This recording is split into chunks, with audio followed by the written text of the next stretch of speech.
મિત્રો આજે એવી એક વનસ્પતિની વાત કરવી છે કે જો તમને વારંવાર ગળામાં ચાંદા પડી જતા હોય, પેટની ગરમી વારંવાર વધી જતી હોય, દાંતના પેઢા તમારે જો મજબૂત બનાવવા હોય તો એના ઉપર આ વનસ્પતિના જે ફળ છે ને બેસ્ટ કામ આપે છે. પહેલા ફળનું નામ આપણે જાણી લઈએ તો સંસ્કૃતમાં આ જે ફળ દેખાય ને એનું જે વૃક્ષ છે ને એને કપિથ્ય કહેવાય.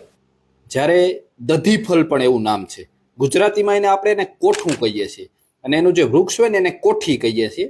અંગ્રેજીમાં આને વુડ એપલ કહેવાય અને આનું બોટેનિકલ નામ છે ફેરેનિયા એલિફેન્ટા. મિત્રો આ વનસ્પતિ અને તેના ફળ વિશે ચરક ઋષિ અને સુશ્રુત જેવા ઋષિઓએ પણ તેમના શાસ્ત્રોમાં તેનું વર્ણન કરેલ છે.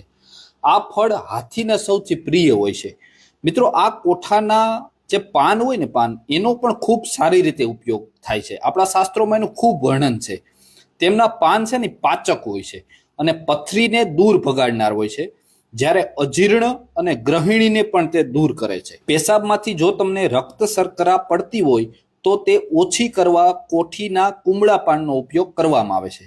હવે આનો ખાસ ઉપયોગ તમને જણાવું તો જેમના ગળામાં ચાંદા પડી જતા હોય, પેટની ગરમી વધી જતી હોય ને દાંતના પેઢા જો તમારે મજબૂત કરવા હોય તો એના માટે જે આ કોઠી છે ને એના જે ફળ છે જેને આપણે કોઠું કહીએ છીએ તે લઈ લેવાનું. તેના અંદરનું જે પલ્પ છે ને કાઢી અને એનું શરબત બનાવવાનું અને આ શરબત બનાવી અને જો પીવામાં આવે ને તો તમને જે પાચન સંબંધી સમસ્યાઓ છે, પેટની ગરમી છે એ ખૂબ શાંત થઈ જશે. અને આ કોઠાની ચટણી હોય ને મિત્રો એ પણ ખૂબ સ્વાદિષ્ટ હોય છે.